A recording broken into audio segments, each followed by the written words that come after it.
juga Sasa di sini ya. Nah, tadi sudah sempat dibahas ya, disinggung sedikit terkait dengan skenario kalau 4 pasang ya. Sempat dibahas kemarin-kemarin ya, beberapa bulan yang lalu. Tapi kemudian kembali lagi ke 3 paslon. Sekarang dengan manuver politik yang terbaru mungkin nih ya terjadi 4 pasang. Seperti apa sih sebetulnya Mas Iqbal begitu ketika nanti tadi sempat disebutkan juga begitu ya paslonnya siapa saja dan kekuatannya untuk 4 pasang ini seperti apa?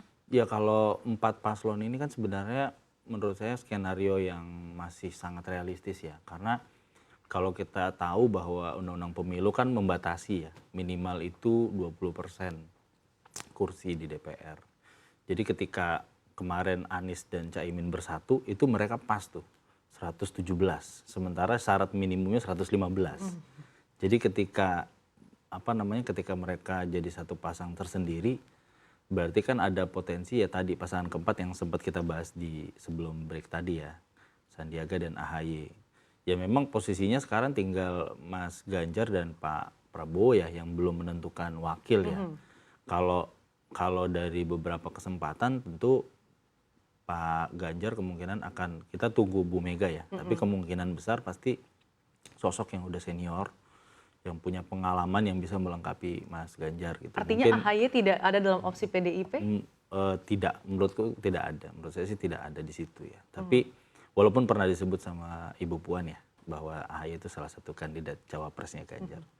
Kemudian beberapa nama kan mungkin pernah kita lihat di media juga, misalkan Pak Nazaruddin Umar, Kiai Haji Imam Besar Istiqlal, atau mungkin nama Pak Prof. Mahfud MD, Menko Polhukam, itu juga sempat jadi salah satu kandidat ya. Nah kalau untuk Pak Prabowo ini memang masih sangat masih sangat cair ya. Kalau memang di media mungkin udah kita tahu bahwa ada keinginan Prabowo Erik misalkan berduet gitu ya. Karena di situ ada PAN yang jelas mendukung Pak Erik, tapi kita jangan lupa bahwa masih ada proses di MK untuk batas usia minimum calon presiden dan wakil presiden.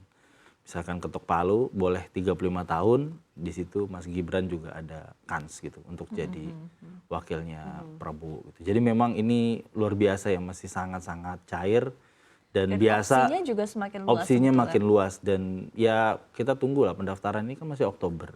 Dan ditutupnya dan ditutupnya November. Kita belajar dari 2019 lah.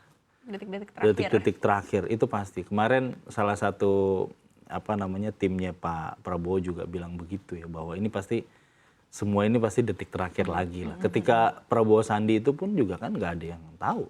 Tiba-tiba Sandiaga Uno yang jadi wakilnya Pak Prabowo. Tapi berarti tidak ada kans untuk AHY merapat ke Prabowo gitu, mengingat tadi kalau PDIP saja untuk mengkalkulasi senior yang sudah banyak berpengalaman di dunia politik gitu misalkan. Ya kalau Mas AHY sih menurut saya masih lebih realistis menjadi wakilnya Mas Sandi sih. Itu menurut saya sih sangat realistis ya.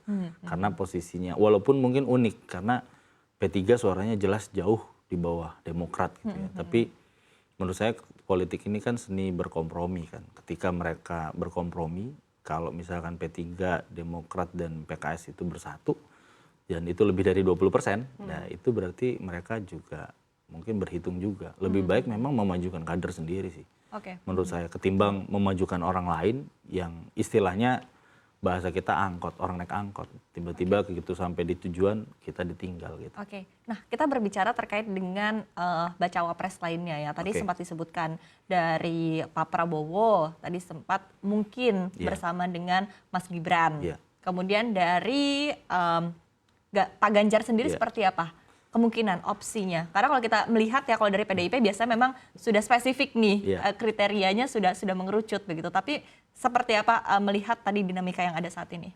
Kalau posisi terakhir memang masih tokoh senior ya yang akan jadi pasangannya Mas Ganjar gitu ya. Cuman definisi tokoh senior ini kan juga kriterianya macam-macam ya. Kalau Pak Mahfud menurut saya cocok mungkin ya, tapi kan masalahnya adalah kita tidak tahu gitu loh keputusannya Ibu Mega gitu. Tapi kalau berdasarkan ini kalkulasinya tuh yang ideal nih seperti apa yang sih paling untuk mungkin Bu Mega serak? Yang paling ideal memang sebenarnya sama ya, karena Mas Ganjar juga di Jawa Tengah udah pasti kuat. Karena kan Tapi dia butuh wakil yang ketika mungkin sudah diumumkan Caimin, pasti parpol lain ataupun koalisi yang lain sudah Betul. mengintip-ngintip nih. mengintip-ngintip. Tapi memang untuk Mas Ganjar yang pas memang sama sih. Wakilnya itu ya dari NU, kemudian juga Jawa Timur gitu. Karena memang Jawa Timur ini bisa dibilang memang Bu battlefield Khofifah, lah. apakah mungkin? Bu Khofifah pun sempat ada gitu kan, ada momen kebersamaan juga ya waktu itu Bu Mega dengan Ibu Khofifah gitu ya. Cuman Bu Khofifah kan dalam beberapa kesempatan bilang beliau memang lebih ingin jadi gubernur lagi gitu kan. Itu pilihan yang menurut saya juga rasional sih. Dan jangan lupa sebenarnya ada juga sosok Ridwan Kamil ya. Dari berbagai survei kan Kang Emil ini juga kebetulan masa jabatannya selesai besok tanggal 5 dan masih ada kesempatan sih sebenarnya buat Kang Emil itu untuk ke Pak Prabowo atau ke Mas Ganjar gitu. Jadi memang masih sangat cair ya untuk wakil ini. Masih sangat luas ya, Dan, jadi opsinya semakin opsinya banyak. makin banyak Betul, dan betul.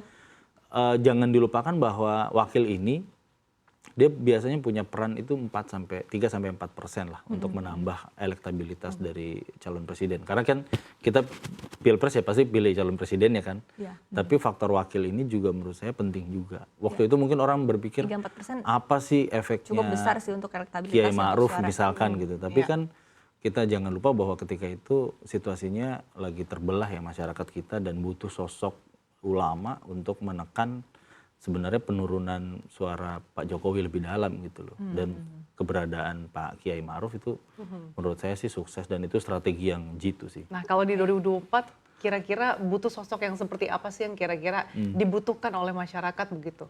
Untuk posisi wakil presiden ya memang idealnya ya yang sosok yang bekerja ya. Maksudnya dalam artian pembagian peran yang lebih jelas gitu ya. Kalau mungkin sekarang publik melihat Kiai Ma'ruf ini mungkin tidak tampak di publik ya. Tapi sebenarnya kalau dari perbincangan mungkin juga Mas Ma'ruf juga pernah cerita gitu ya bahwa staf khususnya beliau pun juga kerja-kerjanya tuh luar biasa. Di bidang birokrasi, Isu, kemudian kemiskinan, Papua, stunting, ekonomi syariah. Jadi sebenarnya kerjaan wakil ini bukan ban serep ya. Orang kadang-kadang masih ngerasa ini cuma ban serep doang gitu, wakil dimanapun ya. Tapi untuk wakil presiden ini dia perannya penting gitu ya. Oke, nah kemudian terakhir begitu ya Mas Iqbal, di satu sisi ini menjadi pertanyaan juga ya, tadi kan sudah mulai terlihat nih petanya, sudah mulai alur-alurnya begitu kan, kelompok-kelompoknya sudah mulai terlihat begitu, tapi satu yang masih belum terlihat, Golkar. Oh iya. Arahannya kemana nih kemungkinan Pak Erlangga? Kalau Pak Erlangga sendiri dan Golkar kan dia masih fokus sama hasil Rapimnas ya. Hasilnya adalah Pak Erlangga itu menjadi calon presiden atau wakil presiden gitu ya. Cuma memang posisi sekarang adalah beliau sudah menyatakan dukungan kepada Pak Prabowo gitu ya. Dan saya rasa Pak Erlangga sebagai ketua umum pasti berjuang juga gitu untuk menjadi wakil dari Pak Prabowo. Walaupun di koalisi itu kan sebenarnya ada Partai Amanat Nasional yang ingin juga mendorong Pak Erick Thohir gitu sebagai calon wakil presiden untuk Pak Prabowo gitu. Jadi memang masih kita tunggu ya, maksudnya menjelang pendaftaran ini kan dengan adanya ke depan ini masih akan banyak lagi sih. Saya rasa sih momen-momen yang patut kita tunggu sih, terutama sejak deklarasinya Pak Anies dan Caimin ini. Mas, secara kalkulasi seperti apa sih Anda melihat sosok duet antara Anies dan juga Caimin dalam kontestasi ekonomi? Apalagi kita tahu bahwa saat ini pemulihan ekonomi sedang berlangsung, satu sisi memang masih diliputi dengan berbagai tantangan global. Apakah duet ini bisa betul-betul sesuai ataupun pembagian ataupun porsinya ini bisa dikatakan pas? Kalau dari sisi pengalaman mereka ya, mereka kan juga sama-sama pernah jadi menteri ya.